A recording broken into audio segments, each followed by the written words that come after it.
Jai Hind. So friends, in today's session we will discuss that what is the best strategy to make notes for any exam.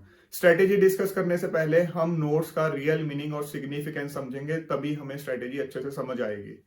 जब भी आप किसी exam की preparation करने जा रहे हो तो उससे पहले ऑब्वियसली आपने कई सारी क्लासेस पास की हैं, हो सकता है आपने ग्रेजुएशन भी कर रखा हो। तो आपने जब कंटेंट पढ़ना स्टार्ट किया किसी एग्जाम की प्रिपरेशन के लिए, बुक पढ़नी स्टार्ट की, तो उस कंटेंट में से काफी चीजें आपके लिए ऑब्वियस होंगी क्योंकि आप ऑलरेडी कई बार उससे रिलेटेड चीजें पढ़ते आए हो। तो वो चीजें आपके लिए इतनी इंपॉर्टेंट नहीं है क्योंकि ऑलरेडी आपके सबकॉन्शियस माइंड में वो चीजें एंटर्ड हैं। उसके अलावा कई चीजें होंगी जो आपके लिए नहीं होंगी। अब वो नई चीजें भी बुक में स्टेप बाय स्टेप बिल्कुल इनिशियल लेवल से हाई लेवल तक समझाई जाती हैं। अब अंडरस्टैंडिंग लेवल, मैच्योरिटी लेवल और ग्रास्पिंग पावर हर इंसान की वेरी करती है। बुक ऑथर का काम होता है हर नए कंटेंट को बेसिक लेवल से सिखाते हुए, समझाते हुए हाई लेवल पर लेके जाना। अब हो सकता है आप जब ये कंटेंट पढ़ रहे हो, कोई भी नया कंटेंट पढ़ रहे हो, तो इनिशियल कुछ स्टेप्स आपके लिए बड़े ऑब्वियस स्टेप्स हों और आपको लगे इस स्टेप के बाद का कंटेंट जो है वो मेरे लिए एक नया कंटेंट है जिसको मुझे बार बार रिवाइज करना पड़ेगा। अब जब आपके लिए जो इंपॉर्टेंट कंटेंट है, इस कंटेंट को आप शॉर्ट फॉर्म में, जितना बुक में दे रखा है उससे शॉर्ट फॉर्म में अपनी कोडेड लैंग्वेज में जो सिर्फ आपको समझ आ रही है कंफर्टेबली, उस फॉर्म में कहीं नोट डाउन करते हो तो उसको हम नोट्स का नाम दे देते हैं। Now let us come to the significance of notes. कुछ लोगों के माइंड में क्वेश्चन आता है कि क्या नोट्स बनाना जरूरी है? क्या जब बुक में से हम कंटेंट पढ़ रहे हैं तो इंपॉर्टेंट कंटेंट को अगर हम हाईलाइट या अंडरलाइन कर लें तो वो चीज काफी नहीं है? नोट्स बनाना डेफिनेटली आपके लिए बहुत जरूरी है। लेटर ऑन आपको ये चीज रियलाइज होगी जब आप रिवीजन करोगे। जब भी आप कोई कंटेंट पढ़ रहे हो तो उस टाइम अगर आपने वो कंटेंट समझ लिया तो आपको लगता है कि अब मेरे दिमाग में एंटर हो गया है, अब मुझे नहीं भूलेगा। बट कुछ दिन बाद जब आप आगे और प्रिपरेशन करते जा रहे हो तो आपको लगता है कि पिछला कंटेंट मैं भूलता जा रहा हूँ या पिछला कॉन्सेप्ट मेरे माइंड से निकल रहा है। ऐसा क्यों हो रहा है? क्योंकि आप पीरियोडिक रिवीजन नहीं कर पा रहे हो। दूसरा, आपको ऐसा लग रहा है कि इस बुक में इतने सारे पेजेस में पढ़ चुका हूँ, पता नहीं मुझे याद भी है या नहीं। जबकि जो आपने इतने सारे पेजेस अभी तक पढ़े हैं, इतने सारी बुक्स अभी तक पढ़ी हैं, उसमें से कुछ एक कंटेंट ही आपके लिए बहुत इंपॉर्टेंट कंटेंट था जिसकी बार बार पीरियोडिक रिवीजन आपके लिए बहुत जरूरी थी, सो दैट वो कंटेंट आपके सबकॉन्शियस माइंड में एंटर कर जाए।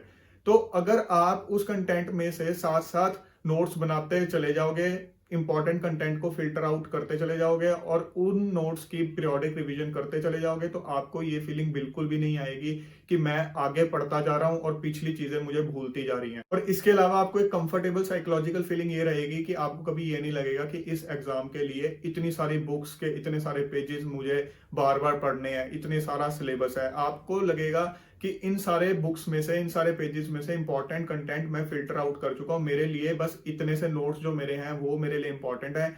इन्हीं को मैं अच्छे से अगर बार बार कर लूं तो मैं इस एग्जाम को सक्सेसफुली क्लियर कर लूंगा। अब अगर आप ऐसे दो स्टूडेंट्स की प्रिपरेशन कंपेयर करो जिनमें से एक ने साथ साथ नोट्स बनाए हैं और दूसरे ने नोट्स नहीं बनाए, जस्ट बुक्स में इंपॉर्टेंट पॉइंट्स को अंडरलाइन या हाईलाइट किया है, तो इस कंपैरिजन में आप रियलाइज करोगे कि जिस इंसान ने नोट्स नहीं बनाए हैं उसकी प्रिपरेशन की पेस इनिशियल फेज में डेफिनेटली ज्यादा होगी।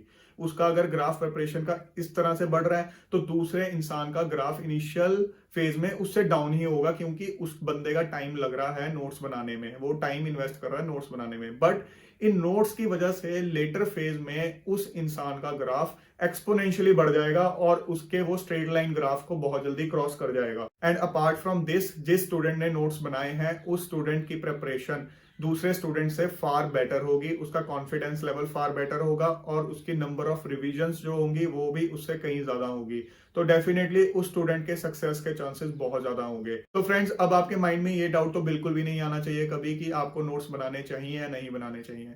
अगर आपको लग रहा है कि आपने नोट्स बनाए बिना ही एक अच्छी प्रिपरेशन कर लिया है तो आपने खुद को ही कहीं ना कहीं अंडर एस्टिमेट किया है और आप अपना बेस्ट नहीं दे रहे हो। अगर आप नोट्स बनाओगे तो ही अपना बेस्ट दे पाओगे, अपना 100% दे पाओगे। तो फ्रेंड्स, नोट्स मेकिंग एक बहुत ही इंपॉर्टेंट टॉपिक है। If I will try to cover all the aspects in a single session then this session will be too long and I don't want that you should miss out any important aspect. So हम इस session को, इस topic को दो parts में divide करेंगे। आज के सेशन में आपने समझ लिया कि रियल मीनिंग और सिग्निफिकेंस क्या है नोट्स का। नेक्स्ट सेशन में हम डिस्कस करेंगे कि बेस्ट स्ट्रेटेजी क्या है, बेस्ट वे क्या है नोट्स बनाने का, क्या चीजें आपको ध्यान में रखनी है और क्या चीजों को आपको इग्नोर करना है। तो friends, second part of this session is also coming up very shortly. Till then keep working hard, stay fit and healthy. जय हिंद।